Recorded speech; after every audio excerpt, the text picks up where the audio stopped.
Bonjour et bienvenue. Aujourd'hui, on va s'attaquer à quelque chose de passionnant. On va décrypter ensemble le langage caché des forces, ce langage mathématique qui, en fait, gouverne tout notre monde physique. C'est un langage fait de chiffres, de flèches, qui nous permet de comprendre et même de prédire le mouvement de tout ce qui nous entoure. Voilà la grande question, finalement.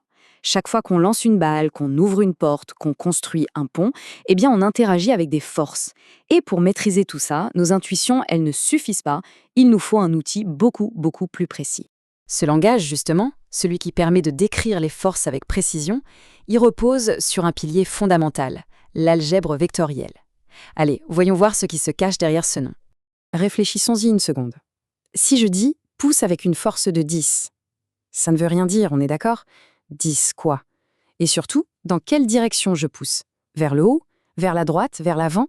C'est précisément là que les nombres tout simples, qu'on appelle les scalaires, montrent leurs limites. Il nous faut autre chose. Et cette autre chose, ce nouvel outil, ce mot de base de notre langage, eh bien c'est le vecteur. C'est vraiment l'élément fondamental qui va nous permettre de décrire les forces comme il se doit. Alors voilà sa définition officielle.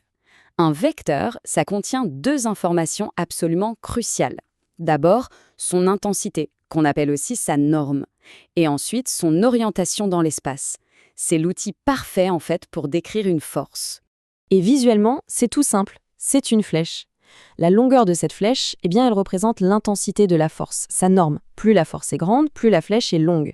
Et bien sûr, la direction dans laquelle la flèche pointe indique la direction de la force. Logique. Pour être vraiment précis, un vecteur a 4 caractéristiques.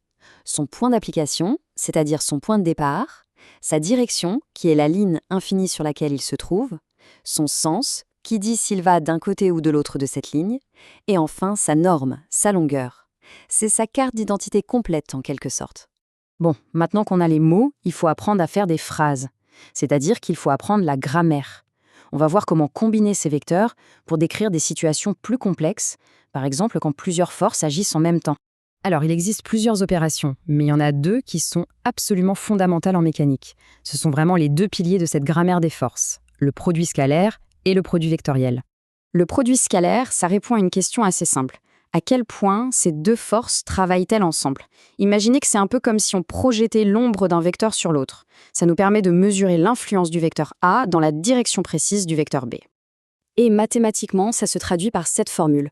On multiplie la norme de A par la norme de B et par le cosinus de l'angle qui les sépare. C'est ce cosinus qui est la clé de tout. Il vaut 1 si les vecteurs sont parallèles et il vaut 0 s'ils sont perpendiculaires. Dans ce cas-là, la collaboration est nulle. Donc, ce qu'il faut vraiment retenir, c'est que le résultat de ce produit, c'est un nombre, un scalaire, et pas du tout un nouveau vecteur. Et si jamais ce nombre est 0, ça veut dire une chose très importante, les deux vecteurs sont perpendiculaires. Ils n'ont aucune influence l'un sur l'autre. Allez, on passe au produit vectoriel. Là, l'objectif est complètement différent.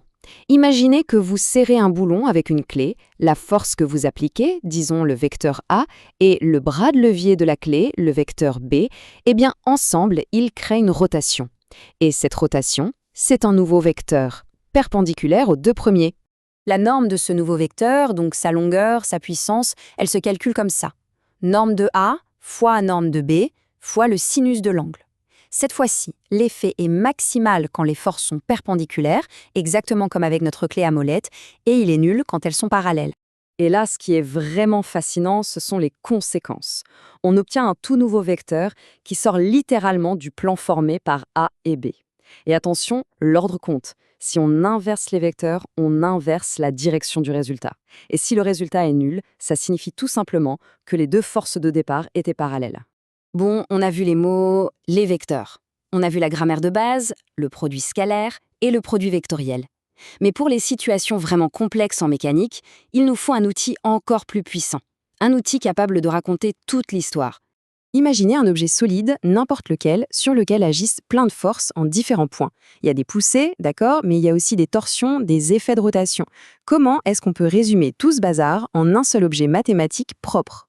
C'est là toute la différence. Pour un cas simple, on peut additionner tous les vecteurs de force et obtenir une seule force résultante, un seul vecteur.